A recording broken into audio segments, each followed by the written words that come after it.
Hi മക്കളെ, എബിഡി സാറാണ്. മക്കളെ, ക്ലാസ് 10ലേക്ക് എത്തിയ സമയത്ത് ഹിസ്റ്ററി എങ്ങനെ പഠിക്കണം, ഹിസ്റ്ററി എങ്ങനെ ഒരു ടോപ്പറെ പോലെ അല്ലെങ്കിൽ ഒരു പ്രോ ആയിട്ട് നമുക്ക് ഇങ്ങനെ ഹിസ്റ്ററി പഠിക്കാം എന്നൊരു കൺഫ്യൂഷൻ മക്കൾക്ക് ഉണ്ടാവും.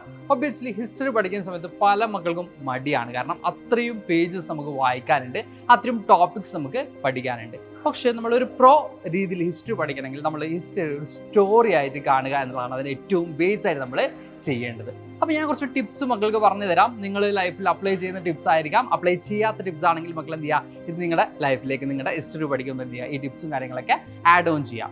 ഫസ്റ്റ് നമ്മൾ ഇപ്പോൾ ഒരു ഹിസ്റ്ററി ആകുമ്പോൾ ഹിസ്റ്റോറിക്കൽ ഇവൻറ്റ്സ് ആണ് നമ്മൾ ഡിസ്കസ് ചെയ്യുന്നത് അല്ലേ. അപ്പോൾ അത് നമ്മളൊന്നും ഏലിയനേറ്റ് ചെയ്യപ്പെട്ടിട്ടുള്ള ഒരു ഏരിയ അല്ല. നമ്മൾ നമ്മുടെ ഡെയിലി ലൈഫിൽ കാണുന്ന കാര്യങ്ങളുടെ പ്രീവിയസ് ആയില്ലെങ്കിൽ അതിൻ്റെ പാസ്റ്റ് എന്താണ് എന്നുള്ളതാണ് നമ്മൾ ഹിസ്റ്ററിയിലൂടെ പഠിക്കുന്നത്. നമ്മുടെ സറൗണ്ടിങ്സിൽ വന്നിട്ടുള്ള ചേഞ്ചസ് എന്തൊക്കെയാണ്, ഇങ്ങനെയുള്ള കാര്യങ്ങളൊക്കെയാണ് നമ്മൾ പഠിക്കുന്നത്. അപ്പോൾ എന്താണ് ഒരു ഇൻസിഡൻറ്റ് ഉണ്ടാവുക അല്ലെങ്കിൽ ഒരു ഇവൻറ്റിനുള്ള റീസൺസ് എന്താണ്, ഇത് കൃത്യമായിട്ടും അനലൈസ് ചെയ്യുക. അതിന് ഏത് രീതിയിലാണ് ആക്ഷൻസ് അല്ലെങ്കിൽ ഏത് രീതിയിലുള്ള ആക്ഷൻസ് ആണ്, അതിനോട് എങ്ങനെയാണ് റെസിസ്റ്റ് ചെയ്തത്, ഈ കാര്യങ്ങൾ എന്ത് ചെയ്യുക, നെക്സ്റ്റ് പഠിക്കുക.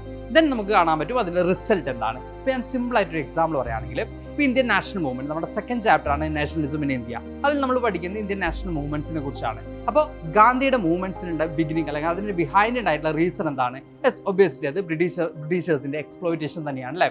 ഇനി എങ്ങനെയാണ് ഇന്ത്യൻസ് അതിനോട് റെസിസ്റ്റ് ചെയ്തത്? അപ്പോൾ നിങ്ങൾ എന്ത് പഠിക്കുക, ഗാന്ധിയുടെ ഏർലി മൂവ്മെൻറ്റ്സ് ഒക്കെ കൃത്യമായിട്ട് പഠിക്കുക. അതുപോലെ തന്നെ ഗാന്ധിജി നടത്തിയിട്ടുള്ള നമ്മുടെ നാഷണൽ മൂവ്മെൻറ്റ്സ് എന്ത് ചെയ്യുക, കൃത്യമായിട്ട് പഠിക്കുക. ഒരു എക്സാമ്പിൾ പറയുകയാണെങ്കിൽ നോൺ കോപ്പറേഷൻ മൂവ്മെൻറ്റ്.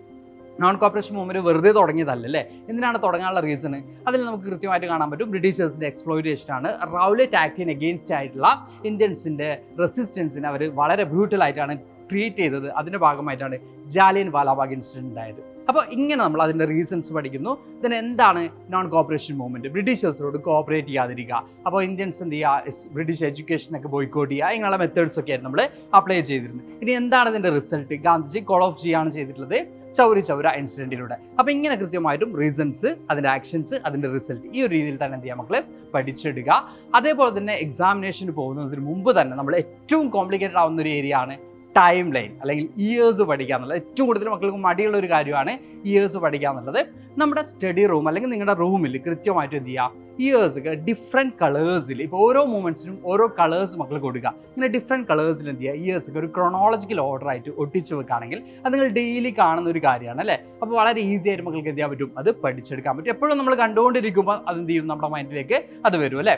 അപ്പോൾ തന്നെ നിങ്ങൾക്ക് ഫ്രീ ആയിട്ട് മാർക്ക് കിട്ടുന്ന ഏരിയ എന്ന് പറയുന്നത് മാപ്പ് ബേസ്ഡ് ക്വസ്റ്റ്യൻ ആണ്. നമ്മുടെ എസ്പെഷ്യലി ഹിസ്റ്ററിയിൽ നിന്നും 2 മാർക്കിനുള്ള ക്വസ്റ്റ്യൻ ആണ് നമുക്ക് മാപ്പ് ബേസ്ഡ് ക്വസ്റ്റ്യൻസിൽ വരാം. ഈ 2 മാർക്ക് എന്ന് പറയുന്നത് ഫ്രീ ആയിട്ട് കിട്ടുക എന്ന് പറയാനുള്ള റീസൺസ് എന്ന് പറഞ്ഞാൽ കഴിഞ്ഞ കുറേ വർഷമായിട്ട് നമ്മൾ അനലൈസ് ചെയ്യുകയാണെങ്കിൽ 2 ഏരിയയിൽ നിന്നാണ് നമുക്ക് മാപ്പ് ബേസ്ഡ് ക്വസ്റ്റ്യൻസ് വന്നിട്ടുള്ളത്. ഒന്ന് നമ്മുടെ national movement, Indian national movement, Gandhi നടത്തിയിട്ടുള്ള മൂവ്മെൻറ്റ്സ് എവിടെയൊക്കെയാണ്. അപ്പോൾ ഇന്ത്യൻ നാഷണൽ കോൺഗ്രസിൻ്റെ ഡിഫറെൻ്റ് ആയിട്ടുള്ള സെഷൻസ് ഏതൊക്കെ ഏരിയാസിലാണ് നടന്നിട്ടുള്ളത്, ഇതിൽ നിന്നാണ് നമുക്ക് റിപ്പീറ്റ് ചെയ്തിട്ട് എന്ത് വരാം, യെസ്, മാപ്പ് ബേസ്ഡ് ക്വസ്റ്റ്യൻ വരാം. അതുകൊണ്ടാണ് ഞാൻ പറയുന്നത് ഫ്രീ മാർക്ക് നമ്മൾ പറയുന്നത്. കാരണം ഒരു 3 ടൈംസ് നമ്മുടെ PYQസിലുള്ള മാപ്പ് ബേസ്ഡ് ക്വസ്റ്റ്യൻ പഠിച്ചാൽ തന്നെ നമുക്ക് എന്ത് ചെയ്യാൻ പറ്റും, അവിടെ നമുക്ക് മാർക്ക് സ്കോർ ചെയ്യാൻ പറ്റും. മറ്റൊന്ന് നമുക്ക് കാണാനുള്ളത് എങ്ങനെയാണ് നമ്മൾ ആൻസേഴ്സ് ചെയ്യേണ്ടതെന്നുള്ളതാണ്. അതിന് കൃത്യമായിട്ടും ആൻസേഴ്സ് ചെയ്യുന്ന സമയത്ത് നമ്മൾ ഫസ്റ്റ് ഒരു ഇൻട്രൊഡക്ഷൻ കൊടുക്കുക. ഇപ്പോൾ ഒരു ലെങ്തി ആയിട്ടുള്ള ക്വസ്റ്റ്യൻ ആണെങ്കിൽ ഒരു ഇൻട്രൊഡക്ഷൻ കൊടുക്കുക. 3 to 5 പോയിന്റ്സ് മക്കൾ എന്ത് ചെയ്യുക, ഇൻട്രൊഡക്ഷന് ശേഷമുള്ള നമ്മുടെ സെക്കൻഡ് പാരഗ്രാഫിൽ കൃത്യമായിട്ടും ആഡ് ചെയ്ത് കൊടുക്കുക. അതിനുശേഷം ഒരു കൺക്ലൂഷനും എന്ത് ചെയ്യുക, കൊടുക്കുക. അപ്പോൾ കൃത്യമായിട്ടും ആൻസേഴ്സ് നമുക്ക് ചെയ്യാൻ പറ്റും. എല്ലാ ക്വസ്റ്റ്യൻസിനും ഈ കൺക്ലൂഷൻ ആവശ്യമുണ്ടാവില്ല. അപ്പോൾ നമ്മൾ ഈ പറയുന്ന 5 മാർക്കിൻ്റെ ക്വസ്റ്റ്യൻസ് വരുമ്പോൾ ഫസ്റ്റ് ഒരു ഇൻട്രൊഡക്ഷൻ കൊടുക്കുക. ദെൻ നമ്മൾ ഈ പറഞ്ഞ പോലെ തന്നെ ഇമ്പോർട്ടൻ്റ് ആയിട്ടുള്ള മേജർ ആയിട്ടുള്ള പോയിന്റ്സും ആഡ് ചെയ്യാം.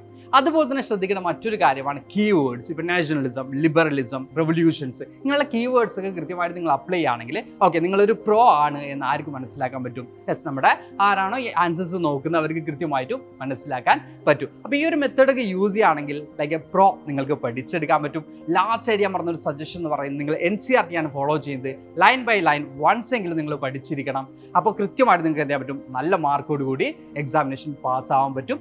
ഇനി നമ്മുടെ ഈ പറയുന്ന എല്ലാ മെത്തേഡ്സും എങ്ങനെയാണ് നമ്മൾ അപ്ലൈ ചെയ്യുക, അല്ലെങ്കിൽ പഠിക്കാനുള്ള വേറെ എന്തെങ്കിലും മെത്തേഡ്സ് ഉണ്ടോ എന്നൊക്കെ ചോദിക്കുന്ന മക്കളോട് പറയാനുള്ളത് യെസ്, നമ്മുടെ അസ്ത്ര ബാച്ചിനെ കുറിച്ച് തന്നെയാണ്.